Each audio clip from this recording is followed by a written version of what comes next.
Well, we really do live in a beautiful country. Next, I would like to introduce Trustee Marty Helman. Marty Helman, trustee of the Rotary Foundation, former chair of the Peace, Major Gifts Initiative, and passionate about all things Rotary, will discuss this year's theme, To Imagine Rotary, and how we can use that theme to strengthen our clubs, our communities, and ourselves. A little bit about Marty. Sorry, you don't get to come yet. Marty and her late husband Frank joined the Booth Bay Harbor Rotary Club in 2003. And in 2012-13, she served as governor of District 7780, Southern Maine and Coastal New Hampshire. She subsequently served as District Foundation Chair 2015-18, with significant growth in giving during those years. In 2017, Marty wrote and implemented the first online grants management seminar in the Rotary world to be made available via Our Eyes Learning Center. Marty has an extensive background in Rotary training, including her work at President-elect training events, district governor training at the zone level, and as an international training leader, training district governors at the world level. She has presented in breakout sessions at multiple international conventions and represented the international president as a president's representative on several occasions. Marty is a multiple major donor and Paul Harris Society and Polio Plus Society member. She and Frank were charter members of the Legacy Society of the Rotary Foundation. She served on the Rotary Foundation's Peace Major Gifts initiatives and chaired the Sakuki Tanaka Endowed Rotary World Peace Fellowship Committee, which successfully raised $1 million for the Rotary Peace Centers. Marty has organized and supported global grants and taken part in service projects and NIDS in 9 countries around the world. Most recently, Marty serves as president of the Otto and Fran Walter Foundation, a small humanitarian nonprofit that made history in 2001 when it inked a gift to the Rotary Foundation to fund a new Rotary Peace Center in the Middle East and North Africa region. Total value of this gift is over $15 million. An expectation is that the new Peace Center will be operational in 2025. It is with great honor I welcome Marty Helman.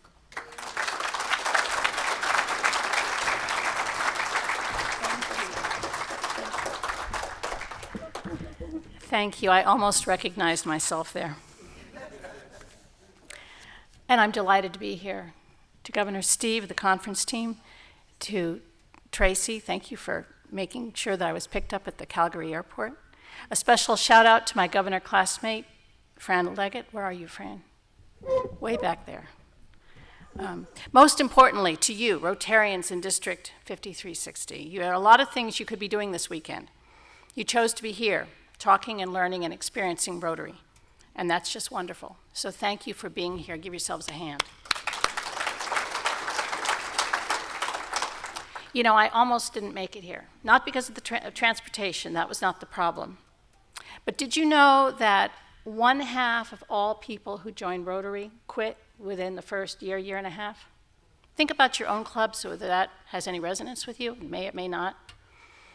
In my case, my husband and I joined the Rotary Club of Booth Bay Harbor when we were new in town. We wanted to make friends. Both our real estate agent and our contractor were past presidents of the club, so it seemed like a really good place to make friends. But it wasn't working.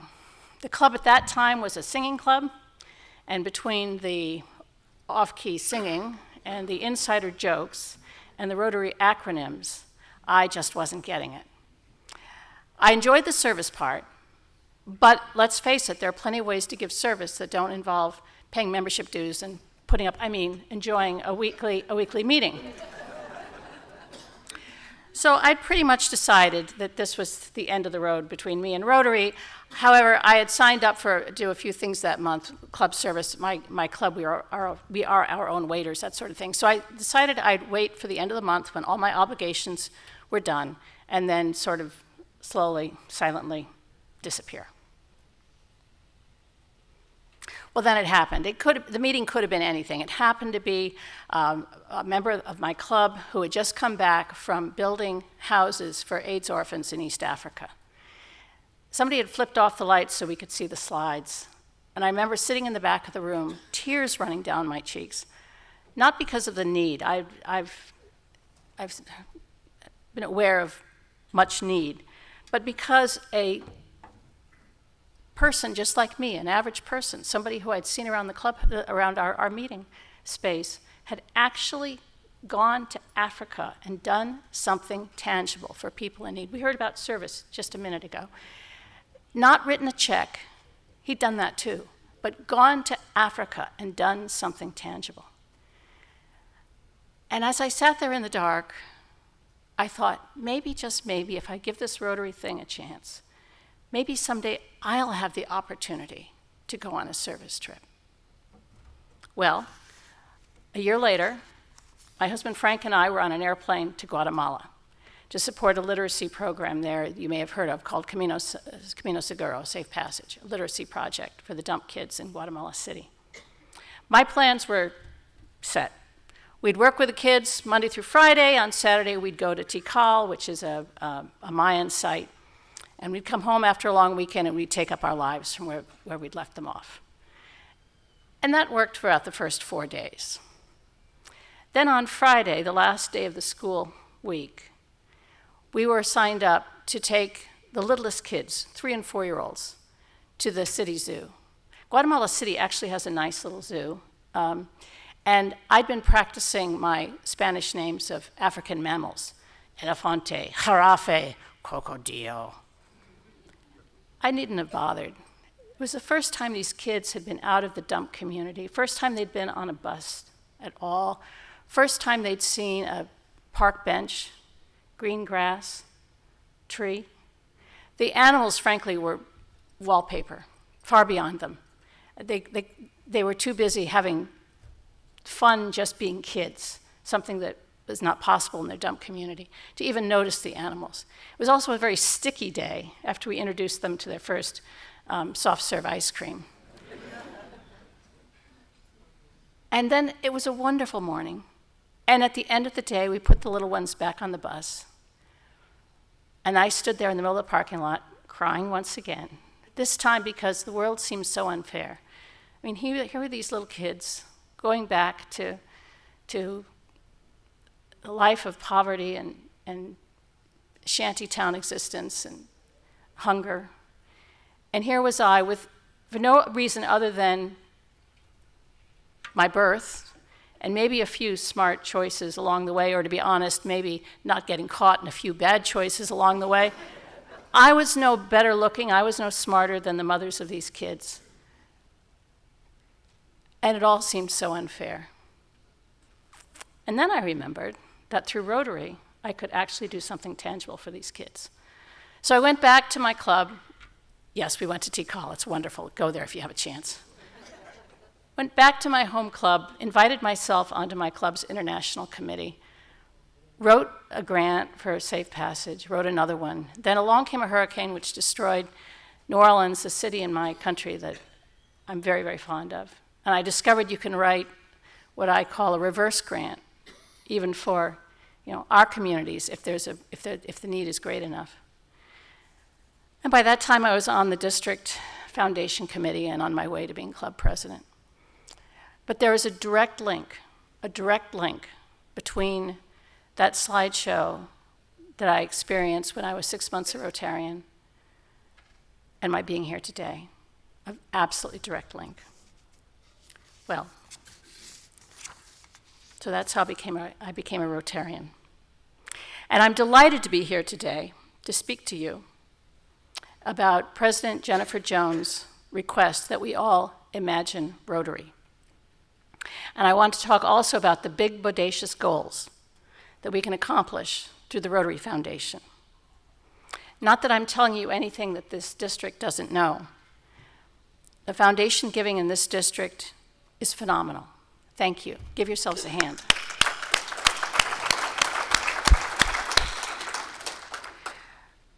Remember that it is your giving, combined with how your district decides to spend its DDF, that determines where our Rotary Foundation spends its money. Dean and I, you'll hear from Dean later this morning, she and I are trustees of the Rotary Foundation. We don't decide where to spend the money. We decide policy. But it's the Rotary Foundation is the only nonprofit in the world that I'm aware of in which the folks who give the money, the club Rotarians and the districts, decide how to spend that money. It's really a unique thing, and it's even more unique when you figure that Rotary is active in over 190 countries all around the world, in countries that don't have accounting policies and procedures, and that the Rotary Foundation has to be attuned to the needs of our governmental income tax structures if we're to keep our nonprofit status. So thank you for your work in deciding how the Rotary Foundation spends its money. Thank you for your contributions, and thank you for your district-designated funds. Rotary is about people of action working together. There are no shortage of forces in this world seeking to drive us apart, but Rotarians know that what brings us together is stronger: a shared mission, shared goals, and a shared vision of a better world. Now, this may seem idealistic, but really it's not, because Rotarians know that all change starts at home, within ourselves, our families, our communities. If we have peace at home, then that peace will grow to encompass peace in our communities. And from there, it will grow to encompass all the nations of the world. Consider Rotary's action plan. Together, we see a world where people unite and take action to create lasting change across the globe, in our communities, and in ourselves. Or if that's too involved to remember, and it is for me, just abbreviate it. Together, people create change. That's what Rotary is. Together, people create change. That's what we do. We create change. As people of action, we make decisions grounded in evidence. As people of action, we are inclusive, engaging, compassionate, and ambitious on behalf of the world. As people of action, we create meaningful relations that reach across countries and continents. So I'd like to talk about just a few of the ways in which you and I can achieve this. The first one I'm going to talk about, the one we probably all know best, is global grants. Rotary has worked hard to ensure that global grants build international activities with sustainable, measurable outcomes. That's not always easy, and the success of these grants are the local Rotarians working on the ground. They know what's needed, and they ensure that we are responding to real community needs and working towards sustainable outcomes. I know of no other international humanitarian organization that can say this about its projects. Rotary's primary project, of course, is to eliminate polio once and for all. Now that's imagining Rotary. In addition to eradicating a disease, and when polio is eliminated, it will only be the second time in history that mankind will have eliminated a disease. It should be pointed out that the infrastructure built by our Polio Plus partners has also been a tremendous asset in combating Ebola in Africa, and most recently COVID, in those developing nations where the polio fight continues. Indeed, when polio is finally eradicated, one of the intangible legacies that Rotary will leave the world will be our ability to fight future pandemics through the structure created by our Polio Plus partners. Polio has been back in the news in recent months, unfortunately. This winter, a wild polio case was reported in Pakistan. That was the first wild polio case in the world in over 6 months. We are truly almost there. But outbreaks of polio variants have been found in the water in Israel, in the UK, and also in New York City, just a few miles from my home. All of which just proves what Rotary has been saying for years, that until polio is eradicated everywhere, it's only a plane ride away from anywhere, including right here in Lethbridge. Also, that vaccinations work, but unfortunately, they don't work without funding. Our global fundraising goal for Polio Plus this year is $35 million US in new contributions, alongside another $15 million US in district-designated funds, or DDF. This will bring Rotary's contribution to $50 million US, which will be matched 2-to-1 by the Bill and Melinda Gates Foundation, for a total of $150 million US on the ground, working to wipe out the end of polio. That goal should be easily attainable by all of us working together, but the sad truth is that today, only 1 in 12 Rotarians donate toward the End Polio Now campaign. Now, that statistic may be a little off. I know that this district did a marvelous End Polio Now fundraiser. I don't know if the money went in from each of you or in one collective slump. So that number may be off, but the point isn't the statistic. The point is that it's only a minority of Rotarians that support our End Polio Now campaign. So please, we're this close. You've seen this before. We need to finish the job. We need to kick polio off this planet. Another lesson that comes from Polio Plus is that even though all programs in Rotary start at the club and district level, including polio eradication, the way to make a measurable impact is to increase them in scale.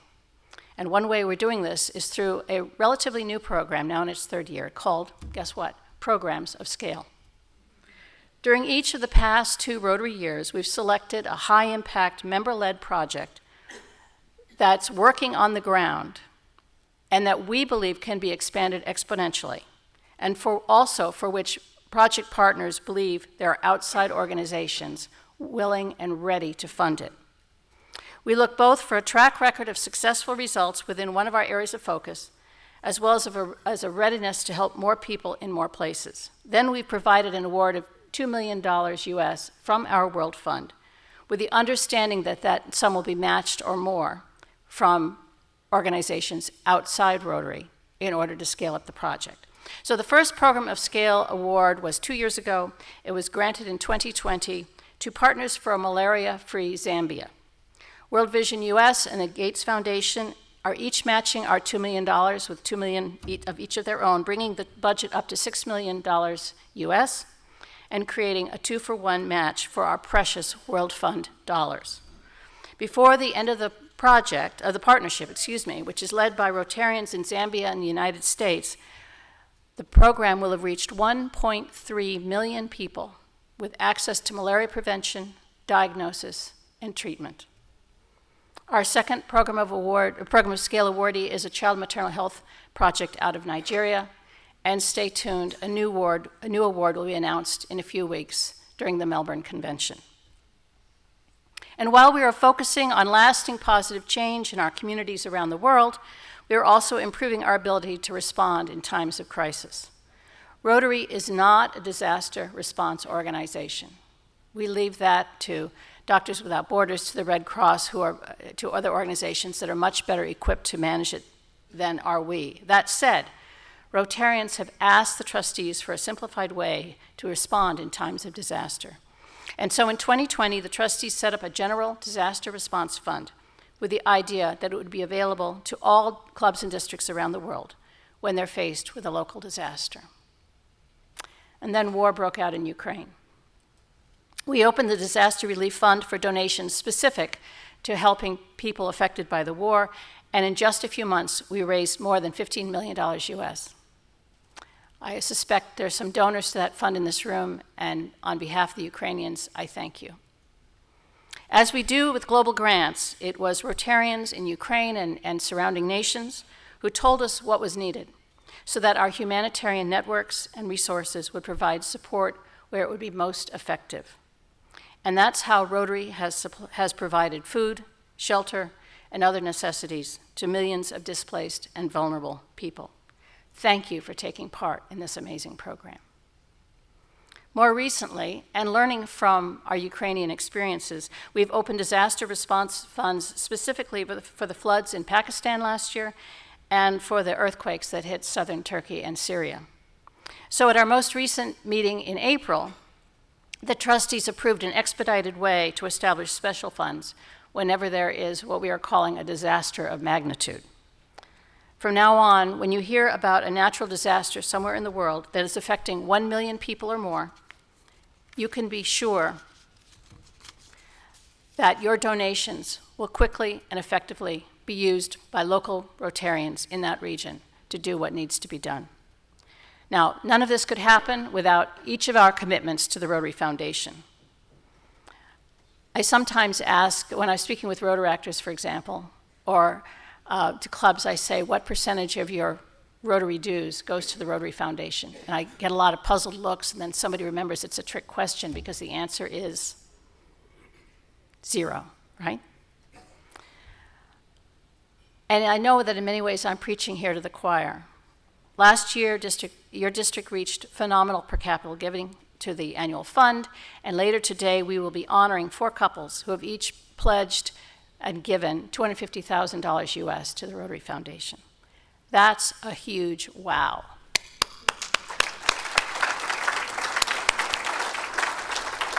Across this district, your giving shows that you know that our foundation is one of the best run, most effective NGOs in the world.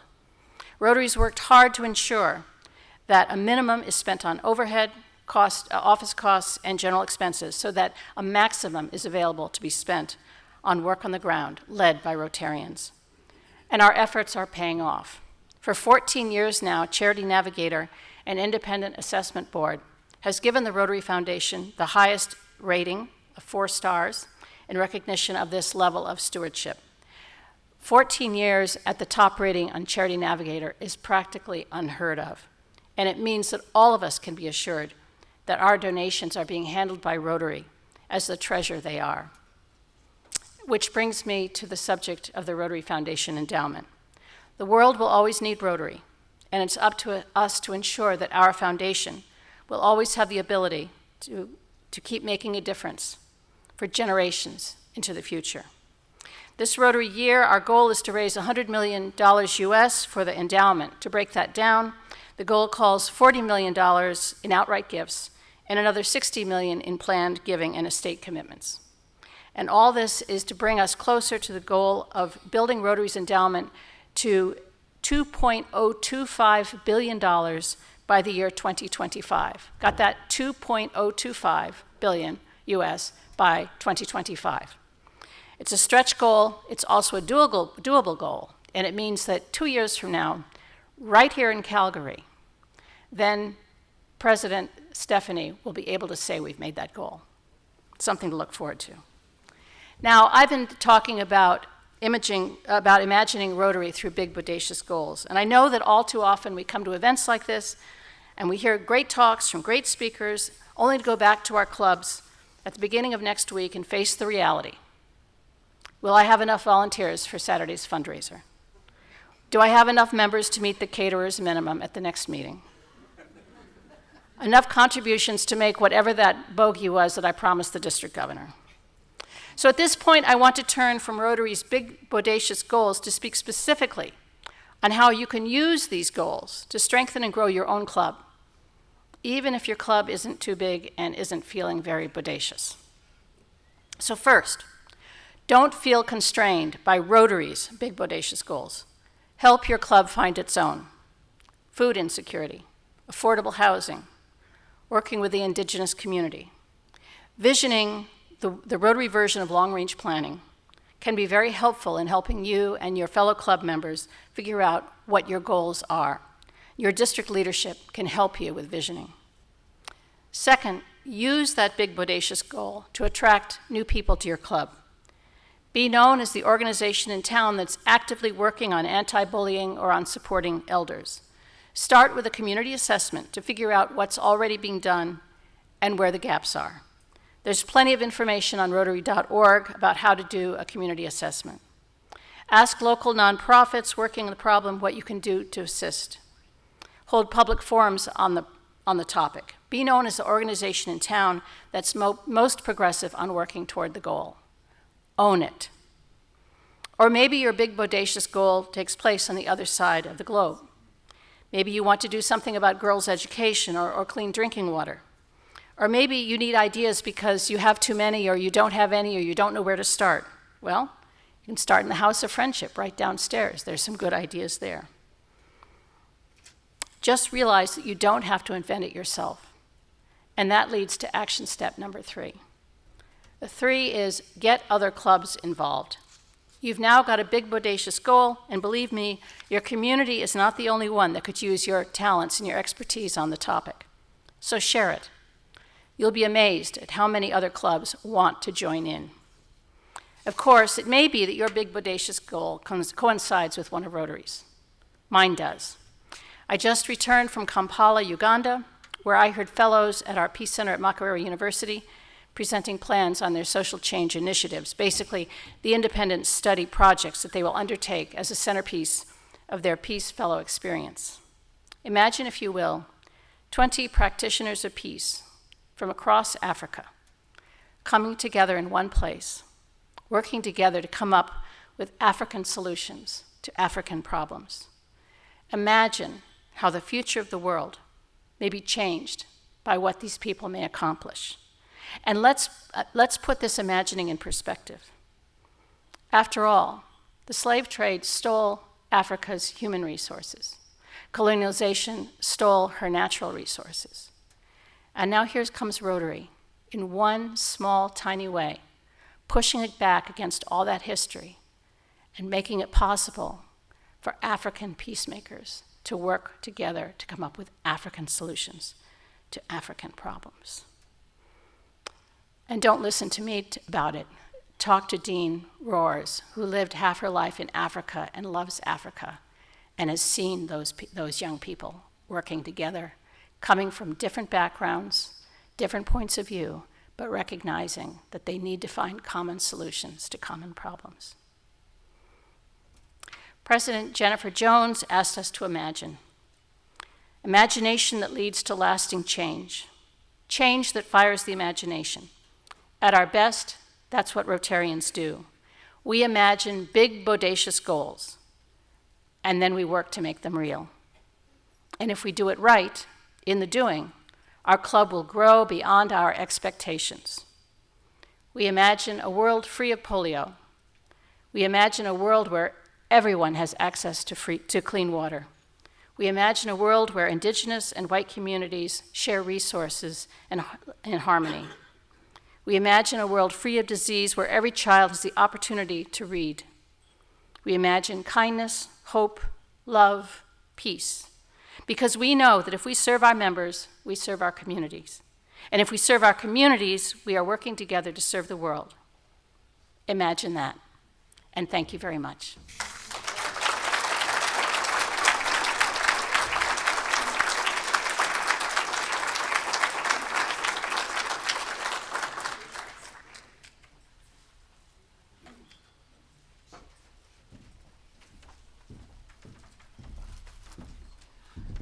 Well, we still have a few minutes, so did you want to come back up and have a question and answer period? Does anybody have questions?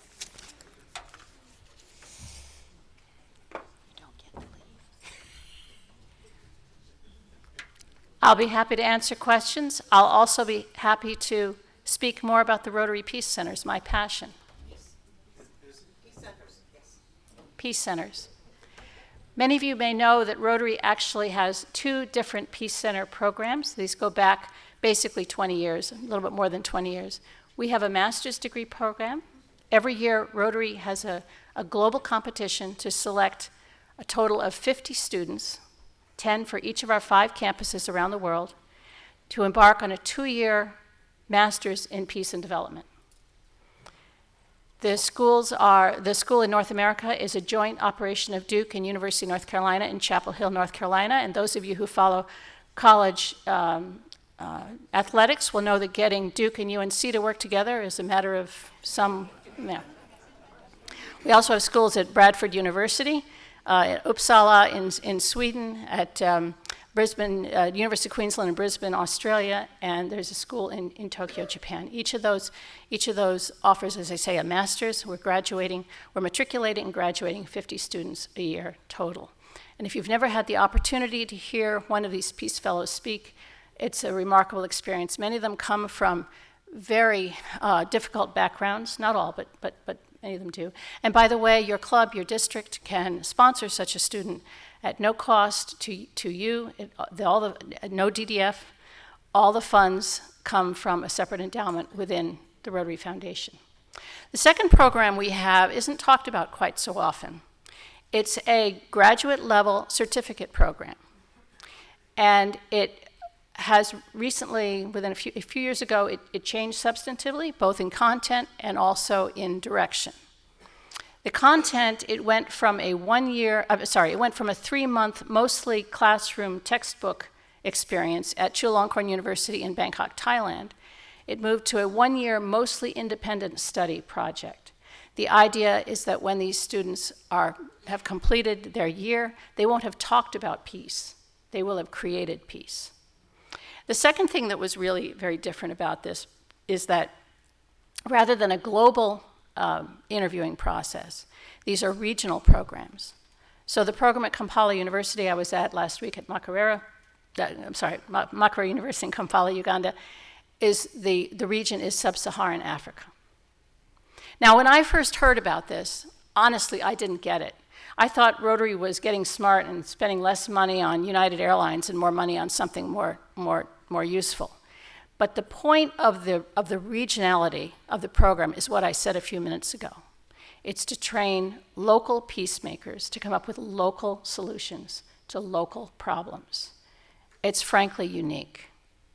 And it was that concept, that regionality, that led the nonprofit on which I've served as president, the Otto and Fran Walter Foundation, to decide to support and buy the naming rights for a similar school, which will open in Istanbul, Turkey in 2025, 2 years from now.